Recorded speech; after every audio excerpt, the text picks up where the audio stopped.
GeM TV சப்ஸ்கிரைபர்ஸ்க்கு இந்த விஜி அபிஷேக்கோட ஒரு ஸ்ட்ராங்கான வணக்கத்தை நான் சொல்லிடுறேன்.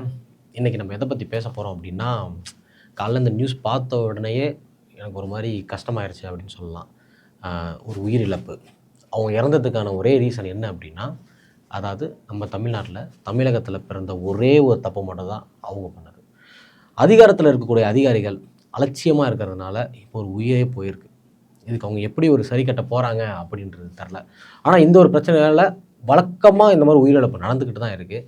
அது என்ன பிரச்சனை, யார் இறந்து போனாங்க, என்ன நடந்துச்சு அப்படின்றது தான் இந்த வீடியோவில் நான் டீட்டெயிலாக சொல்ல போகிறேன். இதை பற்றி நீங்கள் ஃபுல்லாக தெரிஞ்சுக்கணும் அப்படின்னா இந்த வீடியோவை ஃபுல்லாக பாருங்கள். இது உங்கள் ஜெம் டிவி.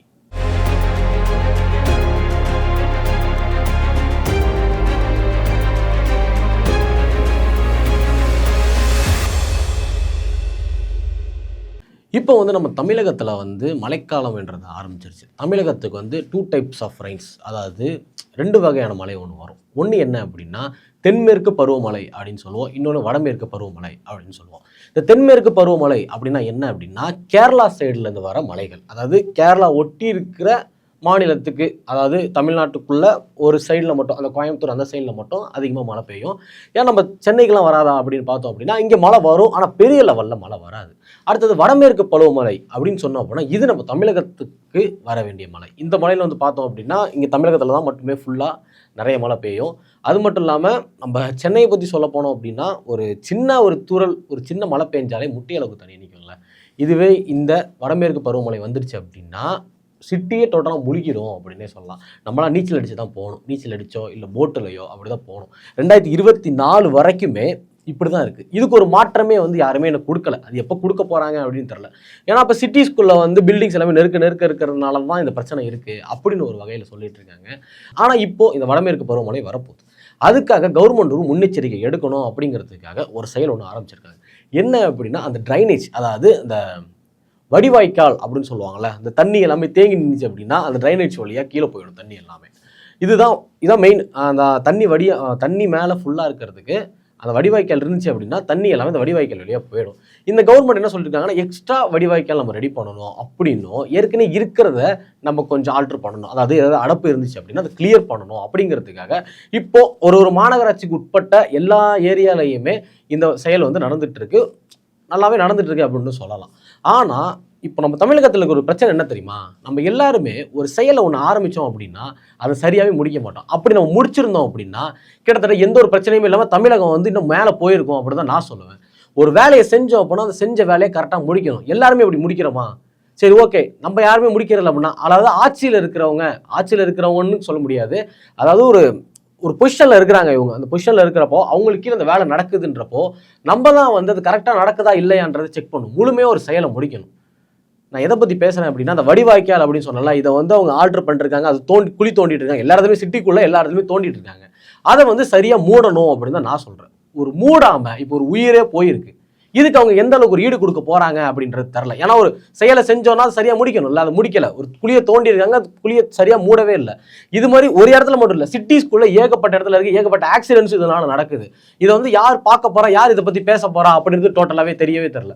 இப்போ ஏன் இதை பத்தி, இது முன்னால நடந்துட்டு இருக்கிற விஷயம் தானே, இப்போ ஏன் இதை பத்தி பேசுற அப்படின்னா பறிப்போன இந்த உயிர், இந்த ஒரே ஒரு ரீசனுக்காக மட்டும்தான் இப்போ இது பேசும் பொருளா மாறி இருக்கு அப்படின்னு சொல்லலாம். சென்னையில அரும்பாக்கம், இதுல வீரபாண்டிய நகர் அப்படின்னு சொல்லிட்டு ஒரு ஏரியா, அதுல ஃபர்ஸ்ட் ஸ்ட்ரீட், அதாவது முதல் தெரு. அந்த தெருவில் பார்த்தீங்க அப்படின்னா இந்த முயற்சி எல்லாமே நடந்திருக்கு. எதுக்குன்னா அந்த வடிவாய்க்காலுக்கான வேலை எல்லாமே நடந்திருக்கு. அதில் குழி தோண்டியிருக்காங்க. தோண்டினதை சரியாக மூடவே இல்லை. நான் சொன்னல, ஒரு வேலையை செஞ்சோம் அப்படின்னா சரியாக முடிக்கிறதே கிடையாது அப்படின்னு, சரியாக மூடலை. அந்த நேரத்தில் அங்கே ஒரு பெண்மணி வந்திருக்காங்க. அந்த பெண்மணி இறந்து போன நிலையில் எடுத்திருக்காங்க, அவங்களோட டெட் பாடி எடுத்திருக்காங்க. இது எப்படி பார்த்துருக்காங்க அப்படின்னா அந்த ஏரியாவில் இருக்கிற மக்கள் ஒரு பெண் அந்த ட்ரைனேஜ்குள்ளே இருக்காங்க அப்படின்றத பார்த்து போலீஸ்க்கு தகவல் கொடுத்துருக்காங்க. அதாவது சூளைமேடு போலீஸ் ஸ்டேஷனுக்கு, அந்த அரும்பாக்கம் எல்லாமே சூளைமேடு அப்படின்ற போலீஸ் ஸ்டேஷன் கண்ட்ரோலில் தான் வருது. அதனால அங்கே இன்ஃபார்ம் பண்ணியிருக்காங்க. அவங்க தீயணைப்பு துணையோட நேராக அந்த பெண்ணை கயிறு கட்டி இழுத்துருக்காங்க. வெளில இழுத்ததுக்கு அப்புறம் அவங்கள KK நகரில் இருக்கிற ESI ஹாஸ்பிட்டலுக்கு அமைச்சிருக்காங்க. ஷீஸ் நோ மோர், அதாவது அவங்க இறந்துட்டாங்க, இப்போ உயிரோட இல்லை. இப்போ போலீஸ் விசாரணையில் என்ன கண்டுபிடிச்சிருக்காங்க அப்படின்னா இந்த இடத்துல அதாவது குழி தோண்டியிருக்காங்க, இந்த வடிவாய்க்காலுக்காக குழி தோண்டியிருக்காங்க. அந்த தோண்டினதை சரியாக மூடாததுனால தான் இவங்க இறந்துருக்காங்க. ஆக்சுவலாக சின்னதாக ஒரு மழை பெஞ்சாலே தண்ணி தான் ஃபுல்லாகிடும்ல, அந்த இடத்துல நமக்கு எப்படி தெரியும் குழி இருக்கா இல்லையா, நமக்கு எப்படி தெரியும்? அந்த இடத்துல தண்ணி போகணும், வடிவாய்க்கால் வழியாக தண்ணி இதாகிடணும், ஃபுல்லாகவே போயிடணும், ரோடு தெரியணுங்கிறது தான் வடிவாய்க்கால் ரெடி பண்ணுறது. ஆனால் அந்த இடத்துல தண்ணியாகவே இருந்திருக்கு, அது ஒழுங்காகவே மூடவே இல்லை. அந்த தண்ணியிலே நடந்து போனவங்க உள்ள விழுந்து இறந்துட்டாங்க. இதில் இன்னொரு விஷயம் என்னன்னா, அந்த தெருமக்கள், அதாவது அந்த ஏரியா இருக்கிற மக்கள் என்ன சொல்றாங்க அப்படின்னா, இந்த ஏரியாவில் சுத்தமாக ஸ்ட்ரீட் லைட்டே இல்லை, இரவு நேரத்தில் இங்கே எந்த ஒரு லைட்டுமே வராது, குழியும் தெரியாது, ஒன்றுமே தெரியாது, இப்படி இருக்கிறப்ப நாங்கள் எப்படி பயணம் பண்ண முடியும் அப்படின்னு சொல்லியிருக்காங்க. சென்னைன்ற மாதிரி ஒரு பெரிய சிட்டி, இந்த சிட்டியில் அரும்பாக்கம் அப்படின்ற ஒரு முக்கியமான ஏரியா, அதாவது கோயம்பேடுக்கு பக்கத்தில் இருக்கிற ஏரியா, அங்கேயும் மெட்ரோ இருக்குது, அரும்பாக்கத்தில் கூட ஒரு மெட்ரோ இருக்குது. ஸோ ஒரு மெயினான ஏரியா இருக்கிறப்போ அந்த இடத்துல வந்து ஒரு ஸ்ட்ரீட் லைட் இல்லை, ஒரு சரியான ஒரு சோர்ஸ் கிடையாது, தண்ணி நின்றுச்சு அப்படின்னா அந்த தண்ணி உள்ள இருக்கிறதுக்கு வடிவாய்க்கால் கிடையாது, அந்த வேலையை செஞ்சவங்களுமே சரியா மூடவே இல்லை. அப்படின்றப்போ இது ஒரு சிட்டியில் இருக்கிறோமா இல்லை வேற ஏதோ ஒரு வில்லேஜில் இருக்கிறோமான்றதுக்கு ஒரு பெரிய கேள்விக்குறியாவே இருக்கு. ஓகே, அந்த இறந்து போனவங்க யாரு அப்படின்ற விசாரணையில் தெரிஞ்சது, அவங்க வந்து கோடம்பாக்கத்தை சேர்ந்த 42 வயசு இருக்கிற தீபா அப்படின்ற ஒரு பெண்மணி. இவங்க சரியா ஒரு வேலையை பார்த்துருந்தாங்க அப்படின்னா இப்படி இந்த இடத்துல ஒரு உயிர் போயிருக்காது. இது வந்து ஆட்சியில் இருக்கிறவங்கள நான் சொல்றதா, இல்லை இந்த வேலையை கொடுத்தவங்கள்ட்ட நான் சொல்கிறதா, இல்லை வேலையை செஞ்சவங்கள்ட்ட நான் சொல்கிறதா அப்படின்னு எனக்கு டோட்டலாக எனக்கு புரியலை. ஏன்னா செஞ்சவன் வேலையும் தப்பு, வேலை கொடுத்தவன் கரெக்டாக செய்கிறாங்களா இல்லையான்னு நோட்டீஸ் பண்ணணும், அதுவும் தப்பு. இல்லை இவன் ஒழுங்காகவே பார்க்க மாட்டான் அப்படின்னா அவன்கிட்ட ஏன் இந்த பொறுப்பை கொடுத்தீங்கன்னு கேட்கறதுக்கு ஒரு ஆள் இருக்காரு. எனக்கு என்ன சொல்கிறது, ஏன்னா இந்த காலையில் இந்த நியூஸ் பார்த்தோன்னேவே எனக்கு ஒரு மாதிரி சங்கடமாக இருந்துச்சு. ஏன்னா இன்னைக்கு தீபா அவங்க போயிருக்காங்க, நாளைக்கு இதே நானாக கூட இருக்கலாம், ஏன் நீங்கள் வீடியோ பார்த்துட்டு நீங்களாக இருக்கலாம். ஏன்னா இப்போ தண்ணி ஃபுல்லாகவே இருக்குது அப்படின்னா நமக்கு என்ன தெரியும், அந்த இடத்துல குழி இருக்கான்னு தெரியாது, ஒன்றுமே தெரியாது. திடீர்னு அந்த இடத்துல நம்ம நார்மலாக நடந்து போகலாம், அந்த இடத்துல குழி இருந்திருக்கலாம், கீழே விழுந்திருக்கலாம். ஒரு அந்த தண்ணியில் அதாவது தீபா அவங்க விழுந்ததுனால மூச்சு விட முடியாமல் தான் இறந்து போயிருக்காங்க. இது வந்து ரிப்போர்ட்லேயே வந்துருச்சு. இதுக்கு முன்னாடி ஒரு 2 வருஷத்துக்கு முன்னாடி ஒரு ரிப்போர்ட்டர், ஒரு ஃபேமஸான சேனலில் இருக்கிற ஒரு ரிப்போர்ட்டர் இந்த மாதிரி இறந்து போனாங்க. அப்போ இது பேசும் பொருளாக மாறிச்சு. அப்போ இந்த கொஸ்டின் வந்து கொஞ்சம் குறைஞ்சிச்சு, இந்த பிரச்சனை கொஞ்சம் கம்மியாச்சு அப்படின்னு சொல்லலாம். ஆனால் இப்போது மறுபடியும் ஒரு உயிர் ஒன்று போயிருக்கு. இதுக்கான ஆக்ஷன் வந்து இப்போ எடுத்துருவாங்க. இப்போ என்ன உயிர் போயிருச்சுல்ல, இப்போ வந்து அதுக்கு ஆக்ஷன் வந்து ரெடியாக எடுத்துருவாங்க. ஏன் ஒரு உயிர் போனாதான் இதுக்கான ஆக்ஷன்லாம் எடுக்கணுமா, இல்லைனா நார்மலாக இருக்கிறப்ப எடுக்கக்கூடாதா அப்படின்றதான் என்னோட மிகப்பெரிய ஒரு கொஸ்டின் மார்க்காகவே இருக்குது. இப்போ நம்ம என்னதான் கத்தி கூப்பாடு போட்டாலும், என்னதான் போராட்டம் பண்ணாலும், இறந்து போனவங்களோட உயிர் வந்து திரும்ப வரப்போகிறது இல்லை.